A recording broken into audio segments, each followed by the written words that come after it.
nào của lúc bắt tay chuyên nà nữa nên là của sai này của lúc bắt tay chuyên nà này lúc nào của mong luôn á chiều mình cá luôn này ok nè con chưa tao đẩy nó này thế là lúc bắt tay lo mà nó đây là để pua này để hậu ca này đây là để hậu ca chè thì rồi nó để pan trà một tấn lo đó một tấn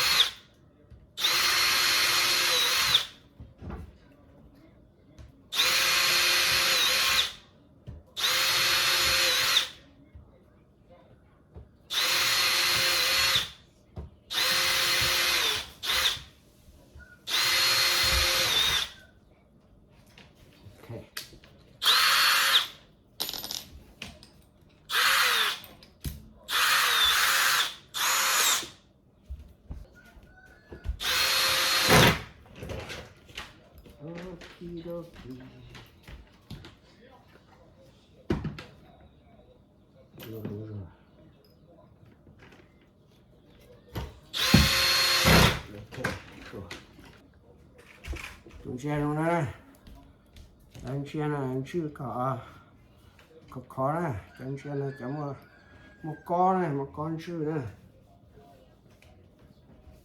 chỉ là lửa vậy thôi tụi mình thấy rồi ok ok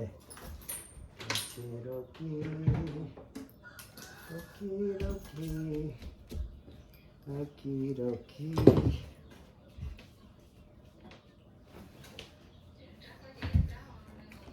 Okay.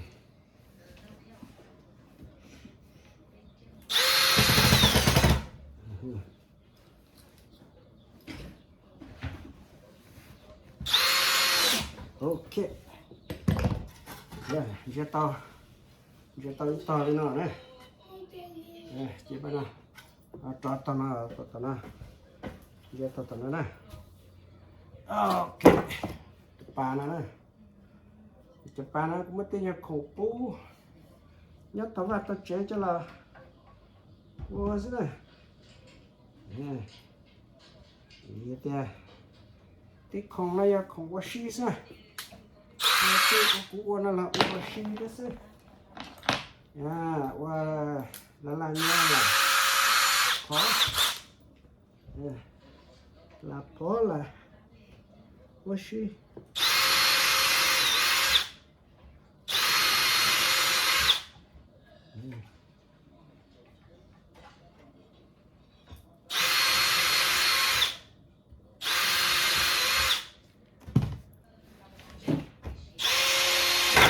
Ok. Nè. Tao lên nó đây. Lúc bắt tay nằm mày ở lên nó.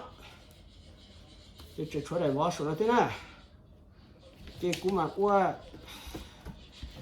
để có trúc cơ của nó nè. Cái cú trú xuống nó. Cái nằm nó hồi nãy nó cơn cầu này nó. Ở đây nè, ok. Này nhá, chân tông nó lo nó nè, chân tông. Tụi nông nó là một khó. Tụi tòn tê, tụi tòn là một khó. Tụi bố tòn này. Không khó chỉ là u rề ra hồ rồi nhá hồ. Chỉ lúc chắc ở trong nó chỉ heo. Lúc chắc ở trong hồi nãy nhau tới xí mà. Nếu nó chỉ cho tí nè. Chỉ nằm mà nó chỉ cho sẵn đồ nó. Sẵn đồ nó mua chỉ khi. Ở tụi nông nó lo tụi nó là một khó thế à.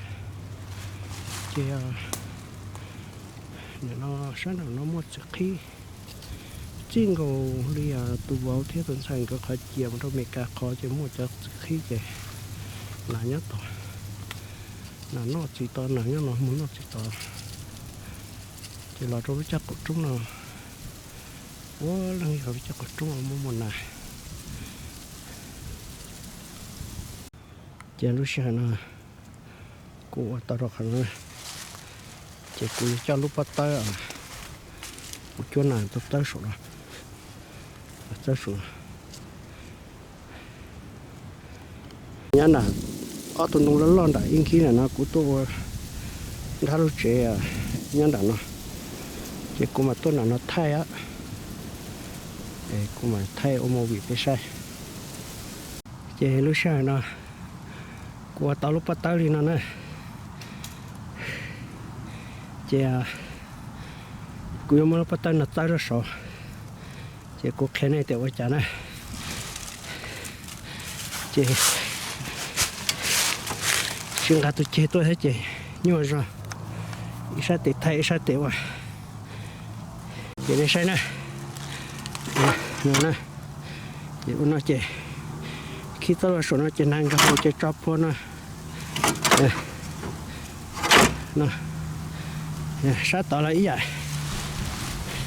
sát tao nó là tí vậy nè nó nè chop po cứ hồ chị lúc khi tận đây là nó lâu nó chơi của tôi chơi của chúng nó số nó chơi thông còn ngồi nào họ nó sai này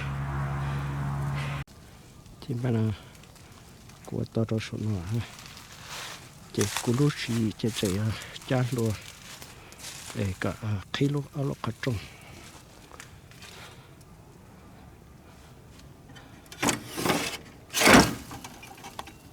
là của tàu này chơi từ 3 tuổi này chơi cũng cái già cá lô còn non to tôi khi đâu thổ có chú cho luôn này thiên to thế chẳng cái cho luôn tôi chú nên thế còn nó là phần đặt chân tông đấy chơi xin là chơi cũng bắt cứ cho nó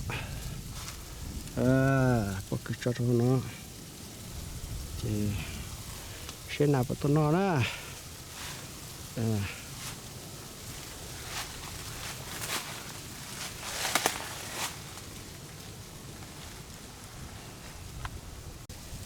sợ gặp tụi nó nè